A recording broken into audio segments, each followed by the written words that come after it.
There comes a moment in every man's life when silence becomes louder than words, when the laughter of friends fades into echoes, and the world that once felt endless begins to close in like a tightening circle. That is the moment a man realizes he is no longer who he was and not yet who he must become. Transformation rarely begins with triumph. It begins with collapse, with the quiet, private kind of breaking that no one sees. It begins when the weight of pretending becomes unbearable, pretending to be strong, pretending to have direction, pretending that the emptiness doesn't exist. For many men, this moment arrives not with a roar but with a whisper. A relationship ending, a career falling apart, a loss that dismantles everything they thought they knew about themselves. Suddenly, the reflection in the mirror becomes a stranger, familiar in shape, but hollow behind the eyes. Psychologists call this the ego death, the point at which the constructed identity, built over years of expectations and comparisons, begins to crumble. The man who once defined himself by what he owned, who he loved, or how the world saw him, finds himself stripped of all external meaning. What remains is raw, fragile consciousness, terrifying in its honesty, yet sacred in its potential. It's in this darkness that transformation begins, not in the pursuit of becoming more, but in the surrender of who one no longer is. The process resembles grief, because it is grief. He must mourn the man he used to be, the confident boy who believed that achievement could replace peace, that validation could fill the void, that love could rescue him from himself. Every man's fall is different, but the emotion is universal. Shame, fear, confusion, a gnawing sense that something inside him is dying and he cannot stop it. Yet beneath that death, something ancient stirs. The psyche, tired of illusions, begins to whisper truths he has ignored for years. You cannot lead if you don't know where your soul is headed. You cannot love others until you forgive yourself. You cannot rise until you face your own shadow. This is the psychological storm of transformation. The man feels exiled from his own certainty, his own story. But in that exile, something profound happens. He begins to see. The masks he once wore, provider, lover, protector, achiever, start to fall away, revealing the man beneath the armor. The one who aches, who questions, who still dares to hope. In the ashes of that fall lies the seed of his awakening, because no man truly transforms without first breaking apart. And when he finally stops running from the collapse, when he allows the silence to speak, he discovers that the destruction was never punishment. It was preparation. The fall is not the end. It is the invitation. The journey of transformation truly begins the moment a man stops blaming the world for his suffering and dares to look inward. That's when he meets the mirror, not the physical one, but the invisible reflection that reveals his inner terrain. It is not flattering, it is not forgiving, yet it is the only place where truth begins. Standing before this inner mirror, a man sees what he has spent years avoiding. The hidden insecurities behind his pride, the exhaustion behind his ambition, the loneliness behind his charm. The mirror strips away performance. It shows him the raw, unfiltered essence of who he has become. Not by accident, but by the choices he made while trying to protect himself from pain. For some, this confrontation arrives through heartbreak, the kind that shakes the very foundation of his masculinity. For others, it's failure, professional, moral, or spiritual. But in every case, the realization hits like a quiet thunder. The problem was never entirely out there. It was within. The external chaos was a reflection of internal disconnection. Psychologically, this is the stage of integration, what Carl Jung called meeting the shadow. The shadow is not evil. It is simply the sum of everything we repress. The anger we swallowed to be seen as calm, the vulnerability we buried to appear strong, the desire we denied to seem moral. When a man faces his shadow, he doesn't fight it. He listens. He realizes that his darkness holds the very keys to his strength. In this phase, guilt often floods the heart. He replays the moments when he was selfish, when he hurt someone who loved him, when he chased success to avoid himself. But unlike before, he no longer looks away. He learns to sit with discomfort, to let it burn without running. This is emotional alchemy, the art of transforming shame into understanding. True transformation demands brutal honesty. He begins to question everything. Why do I need to be admired? Why do I measure my worth by what I can control? Why do I fear being seen as weak when all I crave is connection? These are not questions of intellect, but of soul. They cut through the polished layers of identity, reaching the primal truth beneath, the desire to be whole again. For years, he was conditioned to chase becoming, a better job, a stronger body, a prettier partner, a bigger house. But now he learns that transformation is not about addition. It's about subtraction, about letting go of the noise that drowned his inner voice. Slowly, clarity replaces confusion. He notices small things, the peace that follows saying no, the strength in admitting he's lost, the freedom in choosing silence over validation. These subtle moments are not grand victories. They are revolutions of consciousness. The man begins to rebuild from the inside. His definition of success shifts from dominance to harmony. He realizes that power without peace is just noise, and that true masculinity has nothing to do with control. It is the quiet courage to remain open in a world that constantly tells him to close. In this rebuilding, the role of solitude becomes sacred. He no longer fears being alone, he seeks it. Solitude becomes a forge, shaping him through reflection rather than distraction. Here he rediscovers values he once abandoned: patience, empathy, gratitude. The world may still see him as broken, but internally he is being remade.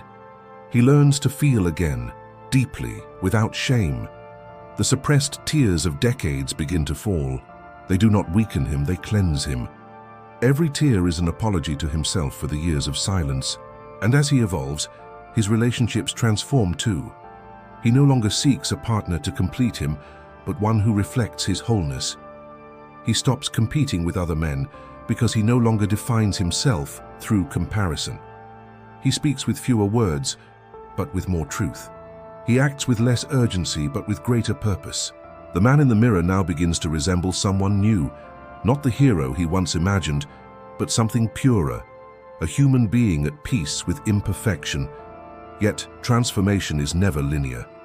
There are days when he slips back into old habits, when the past calls with familiar comfort. But this time he recognizes the pattern.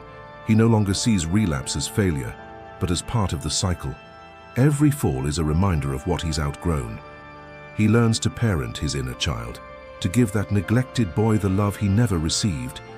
He forgives his father for what he didn't know, his mother for what she couldn't give, and himself for what he didn't understand. This forgiveness doesn't erase the scars, it transforms them into wisdom. This is where psychology meets the spiritual. Because what he's truly doing is not just healing, he's remembering. Remembering his essence before the world told him who to be. The transformation of a man is not about becoming perfect. It's about becoming real. It's about unlearning the need to perform strength and instead embodying truth. When he next stands before the mirror, he no longer looks at his reflection with judgment. He looks with compassion. He sees not a failure, not a hero, but a man who has survived his own mind and is finally learning how to live. That moment, quiet, unannounced, is where transformation becomes transcendence. Because the man who faces his own shadow without flinching becomes unbreakable. Not in the way of stone, but in the way of light. Transformation is not a destination. It is an awakening, a deep, almost sacred recognition that life was never meant to be conquered, but experienced. When a man reaches this stage, something shifts quietly within him. The noise in his head, once deafening, begins to fade. What remains is presence, the rare ability to stand still without needing to prove, to explain, or to win. From a psychological view, this awakening is the integration of the authentic self. It is the reconciliation between the man he was forced to be and the man he truly is. For years, he lived in reaction to expectations, to fear, to loss. Now he lives in intention. He acts not to impress, but to express. The external validation he once chased becomes irrelevant because the source of worth has moved inward. This shift is monumental. It's what psychologists describe as self-actualization, the pinnacle of human development, where an individual transcends ego and aligns action with truth. But for a man who has known pain, this awakening feels less like glory and more like peace. Not the loud kind that demands attention, but the quiet kind that needs no audience. He starts to see patterns, not just in himself, but in humanity, the cycles of suffering, denial, escape. He recognizes how most men, including his younger self, were never taught how to feel. They were taught how to perform. Society conditioned them to see vulnerability as weakness, to equate emotion with failure. But awakening dismantles that illusion. He now understands that real strength is emotional intelligence disguised as stillness. In this clarity, empathy deepens. He sees others not as competitors, but as mirrors of the same struggle. He stops resenting and starts understanding. The anger that once fueled him softens into compassion. Not the fragile kind, but the kind that comes from knowing what it means to fall and rise again. Spiritually, this stage can feel like rebirth, not in a religious sense, but in the realization that the soul had been waiting, quietly, patiently, for him to return home. He begins to treat life not as an enemy to be conquered, but as a teacher to be trusted. Pain no longer feels like punishment, it feels like guidance. The awakened man learns a new rhythm of being. He no longer rushes to the future or clings to the past. He learns to walk in what mystics call the eternal now, that subtle awareness where every breath carries meaning. He learns to listen more than he speaks, to respond instead of react, to observe instead of control. This awakening also reshapes his relationships. He no longer fears love, because love to him now is not dependency, it's mutual freedom. He no longer tries to fix or save anyone. He simply holds space for them to find their own truth. In doing so, he becomes a different kind of presence, grounded, calm, magnetic in silence. The transformation also redefines his masculinity. He learns that a man's strength does not come from the hardness of his exterior, but from the depth of his awareness. He is no longer the hunter of approval, but the guardian of peace. He doesn't shout his worth, he lives it. And perhaps most profoundly, he learns the art of surrender, not as defeat but as mastery. He surrenders the illusion of control, the need for certainty, the resistance to pain. In that surrender, he finds liberation, because true power is not the ability to force outcomes. It's the capacity to remain centered when outcomes fail. Philosophically, this stage mirrors the ancient wisdom of Stoicism, Buddhism, and Jungian psychology alike. That transformation happens when a man ceases to fight life and starts to align with it. He begins to see that his failures were never mistakes. They were the curriculum of his becoming. He understands now that the purpose of his suffering was not destruction, but refinement. Life did not break him, it sculpted him. The storms were never there to drown him, they were there to teach him how to breathe underwater. This realization marks the essence of awakening, to look at the same world with different eyes, to see chaos and instead of fear to feel gratitude, to see loss and instead of despair to feel release, to see death of relationships, dreams, identities, and instead of mourning endlessly to whisper, "Thank you, I understand now." The man who reaches this stage is not perfect. He still feels pain, doubt, and fear. But now, he no longer resists them. He allows them to pass through like wind across an open field. His peace is not the absence of storms. It's the mastery of remaining unmoved within them. He becomes both student and teacher, learning from every fall, guiding others through theirs. His transformation becomes contagious. People feel it in his presence, in the calm way he moves through the world. He doesn't need to preach change. He is change. In psychological terms, this is transcendence, the point where a man realizes that transformation was never about becoming someone new, but about remembering who he always was before the world told him to forget. Every transformation has a return. The moment a man re-enters the world, not as who he was, but as who he has become. Yet the world rarely notices. There is no applause, no ceremony, no grand announcement. He simply moves differently, speaks differently, feels differently. He walks through the same streets that once felt suffocating, but now they carry a different air. The noise no longer overwhelms him. The opinions of others no longer pierce him. He has learned to live from the inside out. In myth, This is the final stage of the hero's journey, the return with the elixir. The man goes back to his ordinary world, carrying something extraordinary within him, wisdom, not the kind found in books or mentors, but the kind earned through loss, silence, and self-confrontation. He has become his own teacher. He now understands that transformation was never about changing what was outside him. It was about remembering what was always within. The peace he sought in others was waiting inside his own stillness. The validation he chased was already hidden in his quiet resilience. He no longer defines success by what he gains, but by what he can let go of. He doesn't need to win every argument. He doesn't need to be understood by everyone. His worth is no longer conditional. His love no longer transactional. He finally breathes without permission. When he encounters people who are still lost in as he once was, he does not judge. He recognizes the same pain in their eyes that once haunted his own. Instead of offering advice, he offers presence, a calm that says, "You'll find your way too."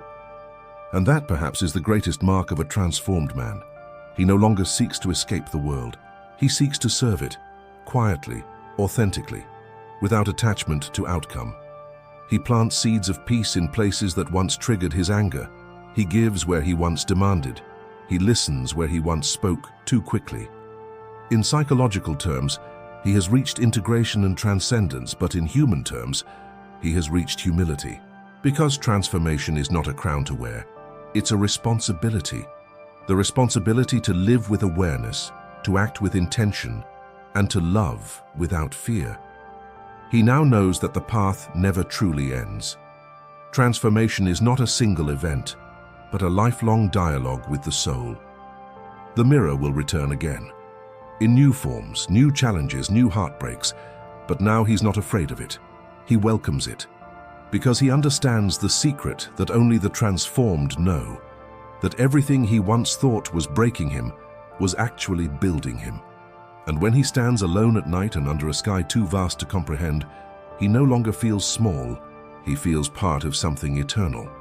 The man has not become perfect, he has become real, and that in the end is the purest transformation of all.